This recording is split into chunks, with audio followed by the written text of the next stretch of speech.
Kami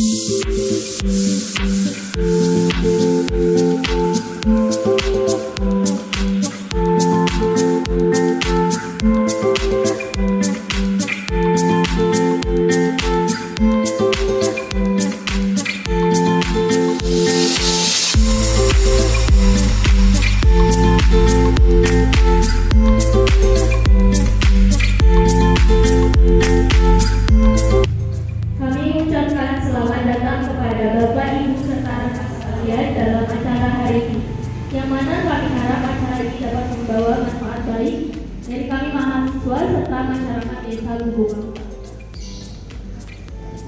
Kemudian Bapak Goko selaku keluarga besar organisasi dan Bapak Imam selaku keluarga besar Bugatti 2 yang saat ini belum hadir di tengah-tengah kita. Kemudian Ibu Eva selaku narasumber latihan dari BPP yang saat ini masih dalam perjalanan, serta Ibu Reni Yasin dan juga Bu Tika Nista selaku dosen pembimbing kegiatan KKN kami sekaligus sebagai narasumber pada kegiatan siang hari ini.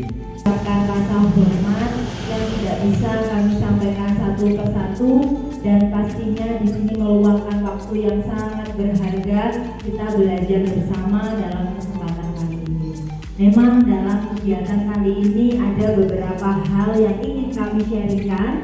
Semoga itu nanti bisa menjadi manfaat baik tidak hanya untuk mendukung program P2B, tetapi secara menyeluruh nanti untuk bagaimana pertanian yang ada di Lubuk Angsa. Karena memang pertanian di sini berdampingan dengan pariwisata, yang fungsi dari pertanian ini juga tidak bisa diabaikan meskipun pariwisata juga sangat menggiurkan.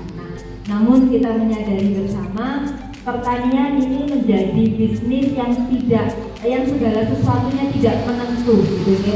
Tetapi apapun itu kita mengupayakan dengan adanya ilmu pengetahuan, kemudian dengan adanya perkembangan teknologi yang ada, ini semoga bisa mengurangi resiko kegagalan yang ada di pertanian.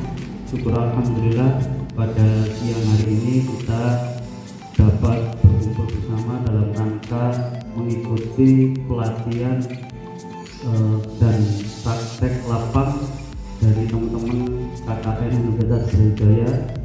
Semoga acara dapat berjalan dengan lancar.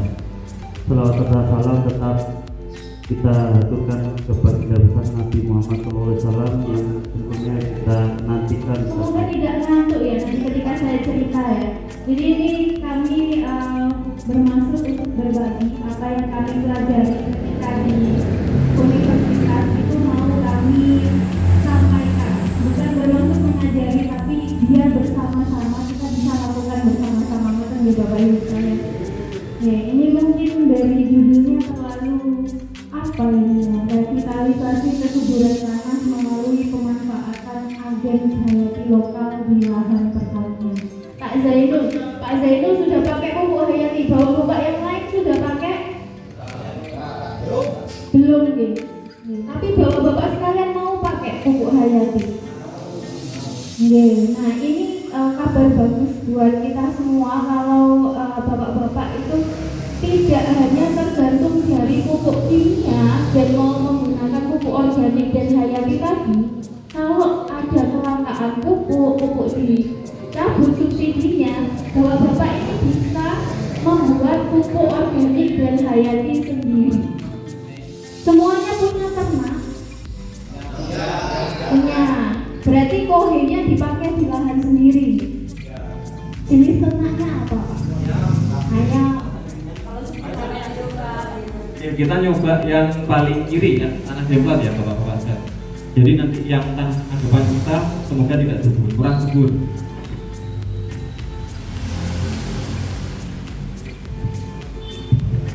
Sama insya Allah nanti ini Pak, di tanggal 31 nanti kami juga akan menyerahkan satu alat test kit ini ke Gapotan sehingga nanti bisa dimanfaatkan. Jadi kalau ingin ngecek nanti lahannya masing-masing bisa langsung dipraktekkan. Insya Allah di 31 akan kami serahkan.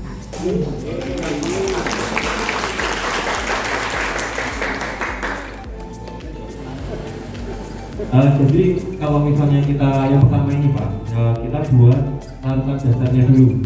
Jadi buat larutan dasarnya itu kita buat sebanyak 7,5 di dalam ininya. Di sini itu ada garis-garisnya, garis paling bawah, garis tengah, garis atas, sampai nanti paling atas. Itu per satu garis itu menandakan 2,5 mili. Jadi nanti kalau 7,5 berarti kan kita cukup 3.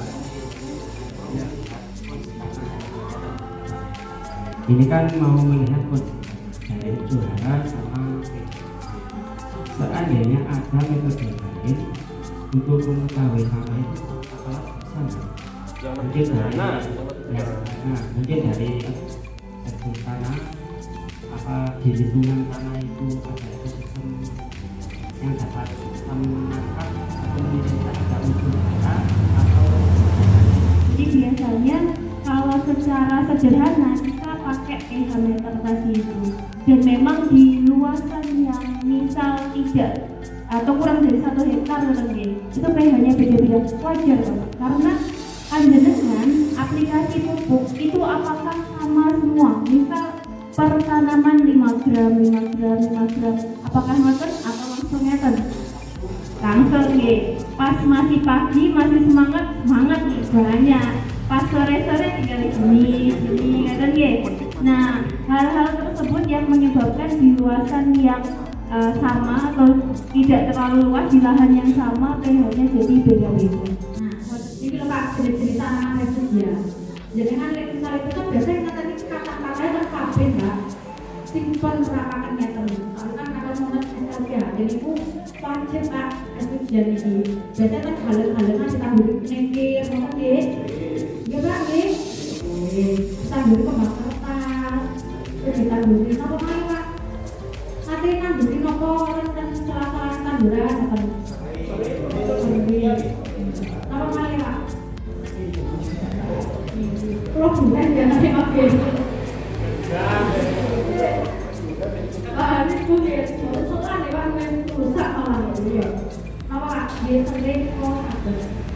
Apa kita mungkin itu nah itu loh Pak kita bunga matahari dengan tanduran galengan itu sangat dari itu alami nanti program mau mereka terus menikir nah sangat kamu mereka mau misalnya dia mau nanti mau coklat gila itu dalam nah gitu Pak ini kita sedang berbiang masih malas kan lokasi jadi barate hasilnya sakit bubuk langka di Koderma spesies bubuk langka wah lahannya Pak Sopo lah nonton mungkin jadi sakit sedang berbiang nah itu gede Pak tapi saya nanti pasar posisi saya Mas ya pokoknya itu sih kalau tak malam dia ada masuk Bapak soalnya sebenarnya di sini aku cari kan Pak di kumpul sana cuma berapa tapi dapat bukti makan yang oren sana cuma dan warna hijau ya bambu nanti misalnya dengan paling basic sebenarnya bukti sebenarnya dapat bukti Pak kok dengan dapat ini kok tambah warna oren kok gak warna hijau tengah bambu paham ya Pak ini hujan tidak bisa. Nah, maka kita harus meminimalisir faktor-faktor luas itu tadi agar produksi yang dicapai memenuhi standar kualitas yang ada. Baik dari segi kualitas rasanya, gitu kan? Atau mungkin yang kedua dari segi kuantitasnya, gitu. Nah, yang ketiga adalah terkait dengan sustainability. Sustainability ini sebenarnya berbicara tentang keberlanjutan, ya kan? Kalau kita di pertanian tadi misalkan, waduh ini lahan saya berlanjut enggak ya? Mikirnya bahan organiknya tinggi atau rendah, atau mikirnya ini saya rugi atau untung? Rugi atau untung gitu? Nggak mungkin kita akan mikir pertanian saya ini tidak berlanjut karena bahan organiknya rendah. Pasti awal mulanya tidak dari situ dulu. Awal mulanya pasti waduh kok panen saya turun ya. Waduh kok ternyata cara penggunaannya bagaimana? Ketika kita masuk ke greenhouse pasti masuk ke ruang sterilisasi dulu. Kemudian pintu ditutup, gitu ya. Itu yang pertama. baru kemudian nanti masuk ke pintu greenhouse-nya. Nah, ini terbukti sangat efektif mencegah adanya hama-hama ataupun serangga vektor pembawa penyakit untuk masuk ke dalam. Di kampus kami sudah berjalan hampir 2 tahun dan ketika mempraktekkan teknologi ini tidak ada sama sekali hama dan penyakit, ya kan? Sehingga apa? Tidak dibutuhkan tadi pengaplikasian Mbak Ida, Mbak